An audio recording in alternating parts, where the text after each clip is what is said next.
Incorporar faz mal. Isso é fato.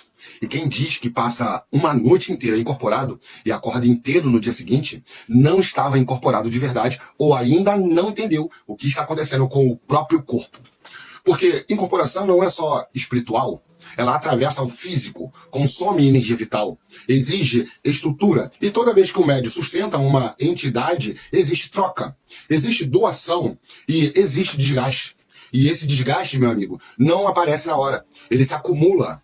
Começa como um cansaço leve, evolui para uma queda de energia, passa por um emocional mais instável, até o ponto em que o corpo já não responde da mesma forma. E mesmo assim, muita gente continua repetindo esse processo sem entender que está abrindo mais do que consegue sustentar.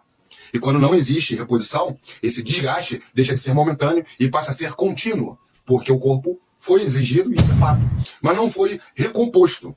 E é exatamente nesse ponto que entra a lógica que quase ninguém aplica na prática espiritual, que é a de sustentar depois de abrir o campo espiritual. Plantas como Ora Pro Nobis, já ouviram falar? Não? Vou te explicar sobre ela. Essa planta ela começa a fazer sentido justamente aí. Não como algo de impacto, mas como uma estrutura. Porque o próprio nome, em latim, significa rogai por nós. Já aponta para essa função de sustentação. E não por acaso ela era colhida nos muros das igrejas enquanto as rezas aconteciam.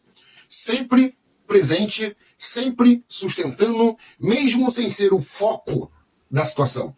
E quando você traz isso para o uso prático, você entende que ela não atua limpando ou movimentando. Ela atua depois, ajudando a reorganizar o campo espiritual, fortalecer o corpo e recuperar parte da energia que foi consumida na incorporação.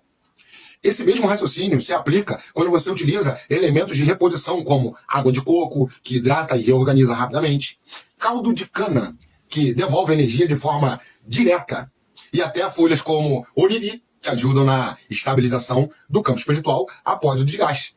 E nada disso gera sensação imediata de impacto, porque não é sobre excesso, é sobre manutenção, é sobre evitar que o corpo entre em colapso ao longo do tempo. Ah, mas o meu avô tem 80 anos e tá tudo bem. Ele se cuidava, você não, cara pálida. E é exatamente isso que muita gente ignora quando transforma a incorporação em rotina sem sustentação. Eu duvido que seu avô não tinha os banhos dele de antes, durante e depois. Mas você acha que é o seu avô. Porque no fim, mediunidade não se sustenta na quantidade de vezes que você abre o campo espiritual, mas na sua capacidade de continuar inteiro depois de ter aberto. E quem não entende isso, inevitavelmente, aprende no próprio corpo o preço do desgaste acumulado. Axé? Curte, comenta e compartilha.